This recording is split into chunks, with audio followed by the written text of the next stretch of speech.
Je vous ai déjà posé la question plusieurs fois, mais j'y reviens. Pour vous, l'Église, qu'est-ce donc? Qu'est-ce que c'est que l'Église? Où voyez-vous l'Église? Moi, j'ai une des réponses les plus simples, n'est-ce pas? En face de, soit du mépris que l'on a pour elle, c'est évident, et c'est insupportable, soit l'ignorance.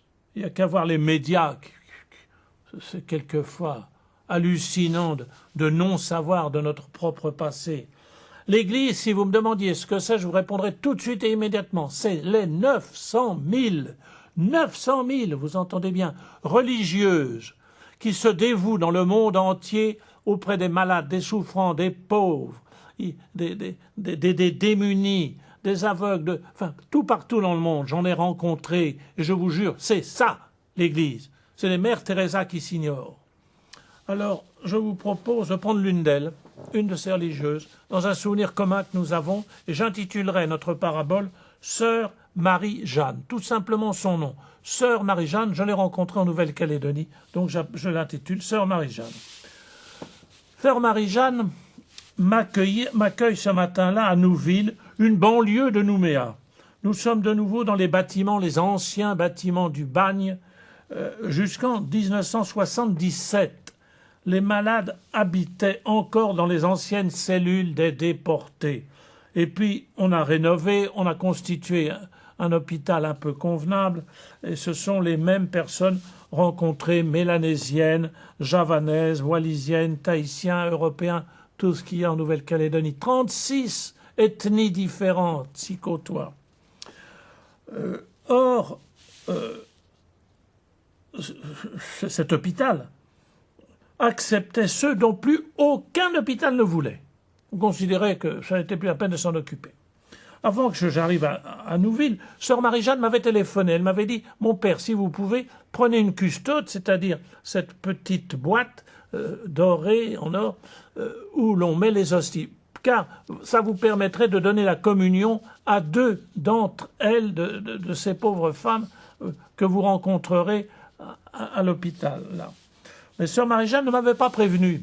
Elle ne m'avait pas donné d'autres précisions. J'arrive, avant la visite, j'aperçois au fond d'une galerie, de la véranda, 2 femmes, une mélanésienne noire et une blanche, qui étaient assises dans un fauteuil.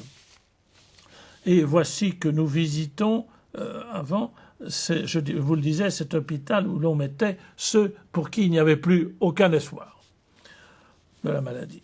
On ne savait plus quoi en faire, alors on les mettait à Nouville. Il y a une blanche et une femme noire. La blanche, dans sa chaise roulante, est aveugle et muette. Sa voisine s'occupe d'elle pour les soins, pour les repas. En s'adressant à moi, elle me dit, celle qui peut l'aider, bien que paralysée, Jésus m'a prévenu, a bien dit qu'il fallait s'aider. On était en pleine crise de tension entre les Caldoches et les Kanaks. C'était les crispations, souvenez-vous, il y a 25 ans, 30 ans, entre la France et la Nouvelle-Calédonie. Et la première phrase, une Kanak qui me dit « Il faut bien, Jésus nous a demandé de nous aider ». Alors, sœur Marie-Jeanne qui les soigne m'a prévenu d'être attentif. Nous portons la communion, donc. Celle qui n'est pas aveugle prend alors la petite croix qui pend au cou de l'autre, de celle qui était aveugle. Elle la prend et elle lui met dans la creux de la main. C'était le signe par lequel elle prévenait qu'on lui apportait la communion. Et je vois que les lèvres de celle qui était muette forment quand même un mot, essaie de former un mot. Jésus, Jésus. On n'entendait presque rien, mais on devinait, c'était cela, une adoration. Depuis quelques mois, on lui apportait ainsi la communion. Pour la prévenir, un simple petit signe de croix à elle sur le front.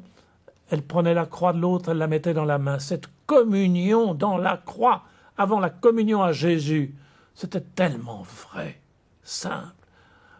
On n'aurait rien pu imaginer de plus vrai, de plus beau. En sortant, sœur Marie-Jeanne me dit seulement « Mon père, à mesure humaine, si on en restait là, on devrait supprimer tous ces êtres.